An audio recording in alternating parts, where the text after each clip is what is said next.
दोस्तों आज मैं आपके लिए सी प्रोग्रामिंग लैंग्वेज लेकर आया हूं। सी में कैसे कोड लिखा जाता है, कैसे प्रोग्रामिंग की जाती है, आज मैं उसका पहला प्रोग्राम आपको बताने जा रहा हूं। तो चलिए सीखते हैं हम लोग। सबसे पहले आपको लिखना है हैशटैग, फिर लिखना है इंक्लूड। आपको स्पेलिंग का बहुत ज़्यादा ध्यान रखना है, अगर स्पेलिंग गलत हो जाएगी तो आपका प्रोग्राम गलत हो जाएगा। आपको लिखना है हैशटैग, फिर लिखना है इंक्लूड, फिर इस ब्रैकेट के अंदर लिखना है STDIO studio.h। ठीक, फिर आपको लिखना है दूसरी लाइन में इंक्लूड। आपको एक बात और ध्यान रखना है कि सी लैंग्वेज जो होता है ये केस सेंसिटिव लैंग्वेज है, तो इसलिए अगर मैं स्मॉल में आई लिख रहा हूं तो आपको स्मॉल में लिखना है। कैपिटल में जो बात मैं लिखूंगा उसको कैपिटल में लिखना है। जैसे यहाँ पर मैंने आई और एन स्मॉल में लिखा है तो आपको स्मॉल में ही लिखना है जो चीज मैंने स्मॉल में लिखा है। अब इस ब्रैकेट के अंदर मैंने लिख दिया conio.h। फिर हम यहाँ पर लिखेंगे void main।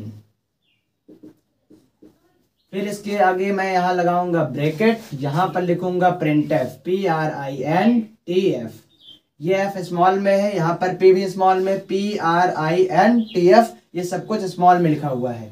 अब यहाँ हम लगाएंगे कोटेंशन मार्क और यहाँ पर लिख देंगे हेलो वर्ल्ड। हेलो वर्ल्ड का ही पहला प्रोग्राम बनाया जाता है तो हमने लिख दिया हेलो वर्ल्ड और यहाँ पे लगा दिया सेमीकोलन।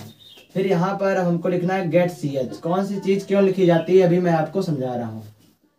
फिर यहाँ पर हमने इस ब्रैकेट को क्लोज कर दिया। अब मैं आपको बताता हूँ, देखिए यहाँ पर लिखा हैशटैग इंक्लूड। इंक्लूड का मतलब होता है कि हमें फाइल को इंक्लूड करना है। इसमें किस टाइप की फाइल को, तो यहाँ पर देखिए लिखा है STD। STD का मतलब होता है स्टैंडर्ड टाइप की फाइल। I का मतलब होता है इनपुट, O का मतलब होता है आउटपुट, .h का मतलब होता है हेडर फाइल। मतलब इनपुट आउटपुट की स्टैंडर्ड टाइप की हेडर्स फाइल को क्या करना है, इंक्लूड करना है। दूसरा हम किस चीज को इंक्लूड करेंगे, यहाँ पर CON, यानी कि जब हम प्रोग्राम को रन कराएंगे तो जो ब्लैक कलर की स्क्रीन हमें दिखती है वो होती है कंसोल स्क्रीन। तो CON का मतलब है कंसोल, I का मतलब है इनपुट, O का मतलब है आउटपुट, .h का मतलब हेडर्स फाइल। मतलब कि कंसोल स्क्रीन पर जो हमें फाइल दिखाई जाएगी उसकी हेडर्स फाइल कहाँ स्टोर होगी, conio.h में। void का मतलब होता है एम्प्टी, यानी कि खाली।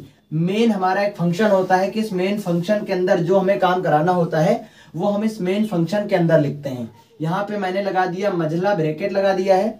उसके बाद से हमें यहाँ पर जो भी चीज प्रिंट करानी है उसको, उससे पहले हम क्या लिखते हैं, प्रिंटफ। प्रिंटफ के बाद हम स्मॉल ब्रैकेट लगाते हैं और यहाँ पर लिखते हैं कोटेशन मार्क के अंदर जो भी चीज हमें लिखनी है।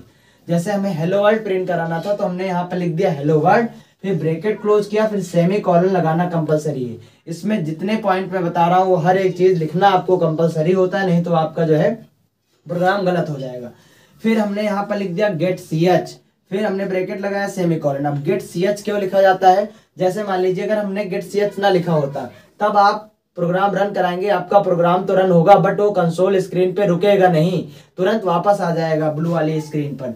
तो इसीलिए हमको प्रोग्राम कंसोल स्क्रीन पर रोक कर देखना है, तो इसलिए मैंने लगा दिया गेट CH और ये लगा दिया। और फिर यहाँ पर अगर फंक्शन मैंने ओपन किया था तो हमें यहाँ पर क्लोज भी करना है। तो आप एक बार जब पहला प्रोग्राम बनाइएगा तो सबसे पहले आप गेट CH लगाइएगा, फिर प्रोग्राम को रन कराइएगा। जब आप प्रोग्राम को रन कराएंगे तो आप देखेंगे कि हेलो वर्ल्ड जो प्रिंट करके आया वो कंसोल स्क्रीन पर रुका हुआ है। फिर उसके बाद से आप गेट CH हटाइएगा और फिर रन कराइएगा, तब आप देखेंगे रन कराएंगे तो कंसोल स्क्रीन पर जो हमारा प्रोग्राम है वह रन नहीं होगा। एक चीज मैं आपको इसमें और बता दे रहा हूँ, जैसे आप इस प्रोग्राम को जितनी बार रन कराएंगे तो इधर आउटपुट में क्या आएगा, हम इधर लिख देते हैं आउटपुट। जितनी बार आप प्रोग्राम को रन कराएंगे उसमें आउटपुट में यही लिखकर आएगा। जैसे मैंने यहाँ पर लिख दिया हेलो वर्ल्ड तो हेलो वर्ल्ड लिख के आएगा। अब मैंने एक बार प्रोग्राम को रन कराया तो एक बार हेलो वर्ल्ड लिखा, फिर से इसी प्रोग्राम को रन कराएंगे तो फिर से यही इसी के नीचे यही शब्द हेलो वर्ल्ड लिख के आ जाएगा। फिर से अगर करेंगे तो फिर से आ जाएगा। हम चाहते हैं अगर हमारे प्रोग्राम में कोई एरर हो या कुछ हो तो अगर हमारा यह प्रोग्राम कोई एक बार रन कराए तो केवल स्क्रीन पर एक ही बार दिखे। तो उसके लिए हम क्या करते हैं, इस मेन फंक्शन के अंदर जैसे ओपन करते हैं इससे पहले हम एक चीज लिख देते हैं CLRSCR। इसका मतलब होता है क्लियर स्क्रीन। फिर ब्रैकेट यहाँ पे एक लगाते हैं, फिर उसके बाद से सेमीकोलन क्लोज कर देते हैं। इससे क्या होगा, इस प्रोग्राम को चाहे जितनी बार रन कराएंगे हेलो वर्ल्ड एक ही बार प्रिंट होगा। अगर आप हेलो वर्ल्ड की जगह कुछ और प्रिंट कराना चाहते हैं तो आप इस डबल कोटेशन मार्क के अंदर उस चीज को यहाँ पर लिख देंगे, वो चीज आपके स्क्रीन पर प्रिंट हो जाएगी। दोस्तों मैं उम्मीद करता हूं कि यह प्रोग्राम आपको बहुत ही अच्छे से समझ में आ गया होगा। अगर आपको हेलो वर्ल्ड का प्रोग्राम प्रैक्टिकली देखना है स्क्रीन पर तो डिस्क्रिप्शन बॉक्स में उसकी लिंक मिल जाएगी, आप वहां से प्रैक्टिकली देख सकते हैं कि कोड कैसे लिखा गया है और उसको कैसे रन कराया गया है। तो चलिए दोस्तों अब हम मिलते हैं नेक्स्ट वीडियो में। दोस्तों मैंने यहाँ पर इसको जो है मंझला ब्रैकेट बोल दिया था। तो कंप्यूटर जनरली इंग्लिश मीडियम के लोग देखते हैं, जो इंग्लिश जिनको ज़्यादा आती है। वो हो सकता हो हिंदी में इस ब्रैकेट का नाम ना जान पाए हो, तो हम इसको बता दें, इसको मिड ब्रैकेट या करली ब्रेसेस के भी नाम से जानते हैं। तो इसको आप जो है करली ब्रेसेस यहाँ से ओपन करते हैं फंक्शन के बाद, और उसके बाद से उसी करली ब्रेसेस को क्या कर देते हैं, क्लोज कर देते हैं। इस ब्रैकेट का क्या नाम है, करली ब्रेसेस। ये हमारा स्मॉल ब्रैकेट है और यहाँ ये मेरा बिग ब्रैकेट है। ठीक है दोस्तों, मैं उम्मीद करता हूँ ये वीडियो आपको बहुत ही अच्छी लगी होगी। अगर ज़्यादा अच्छी लगी है तो दोस्तों इसको ज़्यादा से ज़्यादा शेयर करिए। इसी तरीके की और इंटरेस्टिंग वीडियो आपको मिलती रहेंगी।